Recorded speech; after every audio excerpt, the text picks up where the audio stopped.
अभी मैं राजदेवी मंदिर और राम मंदिर के प्रांगण में हूँ और यहाँ पे जो जनकपुर धाम में ब्याह पंचमी महोत्सव का आज चौथा दिन तिलकोत्सव कार्यक्रम हो रहा है।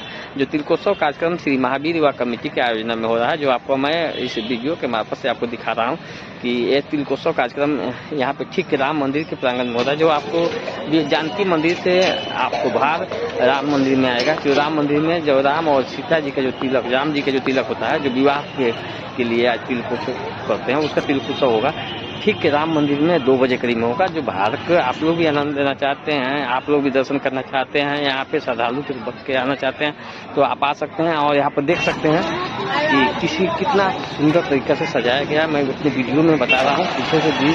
और आपको यहाँ पे एक चीज़ बता देते हैं, यहाँ पे दिन में आइएगा तो भीड़ रहेगा, तो व्यवस्थित तरीके से प्रशासन रहेगा, उनके सहयोग से आप लाइन में किस तरह से आना है, कैसे रहना है, तो मैं वीडियो में बताऊँगा। तब तक मैं